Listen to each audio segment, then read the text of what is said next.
in a panel that pays tribute to one of the scholars I admire most. A man who was so unassuming that you would have passed him by in an audience like this or in a conference like this without perhaps even noticing quite who he was. But someone whose person began to shine and to come forth as he spoke about the things that he cared about. Since tributes are also the time when one can say small personal things or share small personal things with an audience, I want to begin with my little story of the mark Stuart left on my personal life. Several years ago, I've met him many times and interacted in social contexts as well as academic contexts. But several years ago, he was sharing with me his difficulty in sleeping. You know, he was an insomniac, so he would stay awake nights. And of course, my ears pricked up because I too am often insomniac. I can't sleep at night, thinking about too many things. Well, Stuart said, and I hope this is of use to you because it was of tremendous use to me. Well, Stuart said, you know, you should just lie there and rest. Don't worry about not sleeping. And you know, it works. It's just as good as actually sleeping. So good news to all of you who shared this one particular bit of history with Stuart. But let me move on to my small presentation. It's really been a challenge to find something to say in 10 minutes about Stuart Hall, especially since his own input into my thinking and growth has been immeasurable. The fact that we set up a Department of Cultural Studies in the English and Foreign Languages University where I work is in no small measure because of the work that Stuart Hall and others like him had put in before us. I would have liked to discuss his quarrelsome and quite original contributions to the discussion of identity, but that would require at least an hour. Given that so many of Hall's essays and conversations are about cultural studies and its history or its emergence, I did consider doing what I've been wanting to for many years, that is, to write a brief Benjaminian history of cultural studies in India, cultural studies in India, which is quite different in many ways from cultural studies in other parts of the world. And as you know today, there are so many different kinds of cultural studies, the practices of cultural studies, in no small measure because of the openness with which Hall and others like him treated the field. But I decided finally that that would also be too much to do, and that what I would do was focus on his writing, tease out the structural reasons for its accessibility. What is the immediacy that it has? Why do we enter it so easily? And its significance as an exemplary mode in a contemporary Indian context or classroom.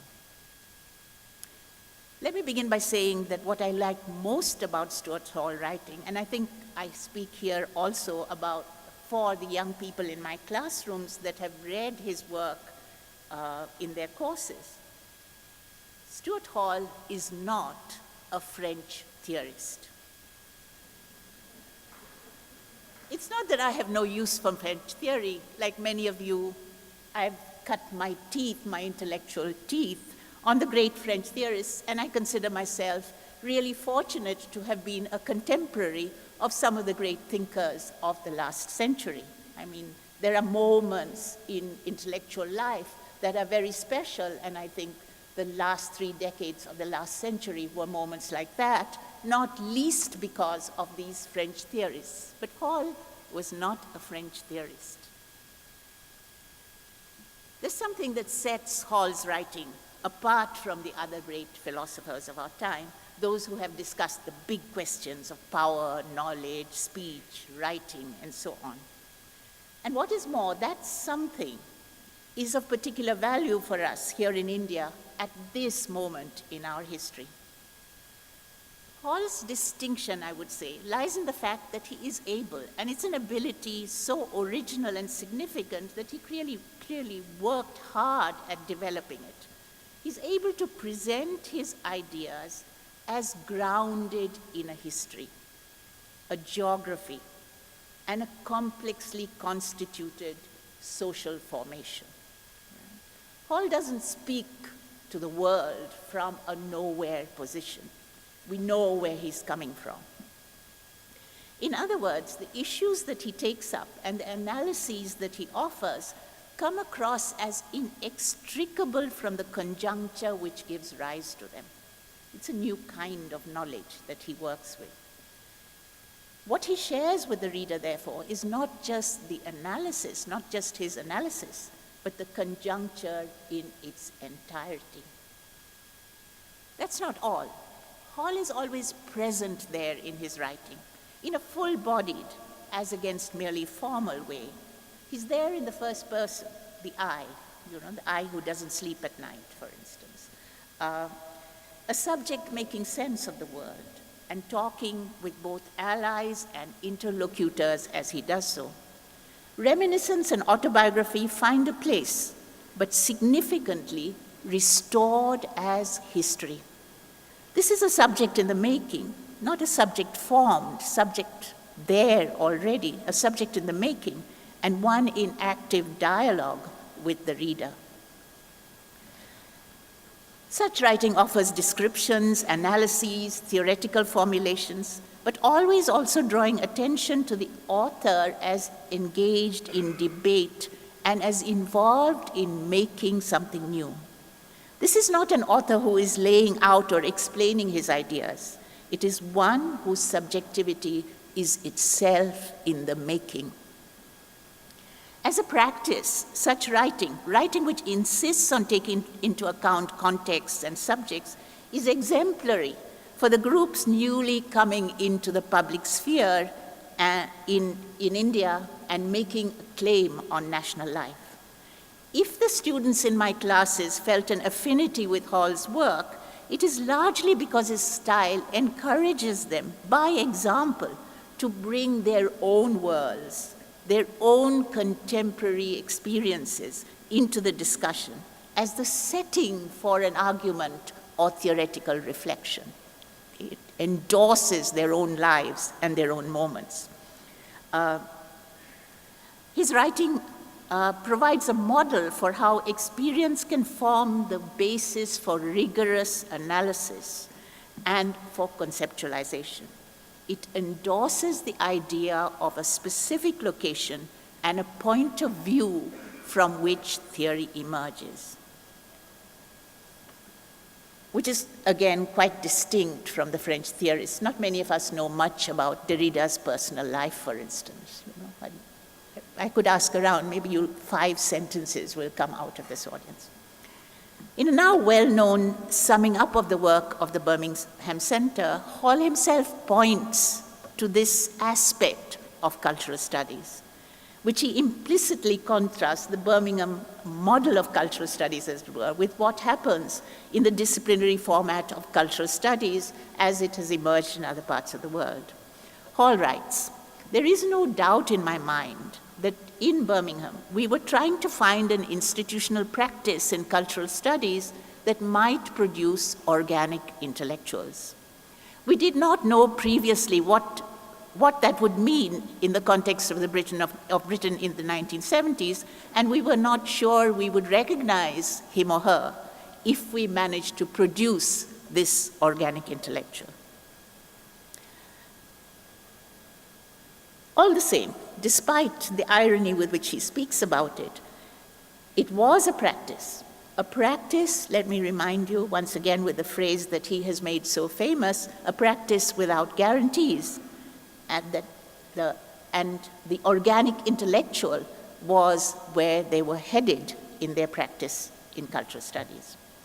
I would say that for many of us who teach or do cultural studies in India, This searching out of archives, the creation of institutional practices, the shaping of pedagogies, the public interventions that we make might support the emergence. We do all this as something that might support the emergence or actually give birth to organic intellectuals. And the cultural studies here has emerged, at least one strong strand of it. There are many strands in India as well, with greater and greater clarity as the most demanding as well as the most exciting tasks that confront us in the humanities. It's a task that requires us to be alert to the demands that arise from the necessary reworking of the world from these new points of view, the points of view of the many new groups, in my context, backward castes, Adivasis, minorities, Dalits, women, that are now moving for the first time into public life and making a claim on spaces and institutions in India that were formerly completely kept apart for an elite. It's a disturbing moment for this elite, and we are also witnessing the problems that emerge from it. There's a certain irony, no doubt, in the way Hall writes about the mid-70s in Britain in the excerpt I just quoted. But a few years down the line, in 1979 to be precise, when he edited Policing the Crisis, after he had put together the collection as a response to what had taken place around the inner city riots at that time, the irony as well as the innocence is all gone. Hall knows he is black, and that he's British, and that he's Jamaican, that he came from Jamaica. Although he is always in the process of figuring out what that means. And that he sees as the task of cultural studies. You will notice that the thick exposition, the constant recourse to memory, the naming of others he is in engagement and debate with, that I have characterized as his contribution to developing this new mode of writing, settles in even more firmly and richly after the late 70s, in the 80s and 90s. To conclude, I believe Hall's context-rich, subjectively engaged mode of writing is so appealing not only because it is easier to enter, but also because it actually serves as a model for us at a time when many of us, students as well as teachers, come from groups that earlier found no place in the academy or in knowledge formations. It shows us how we may position ourselves, lay out the settings for our analyses, and gradually, without guarantees, transform the very structure of the academy and our worlds.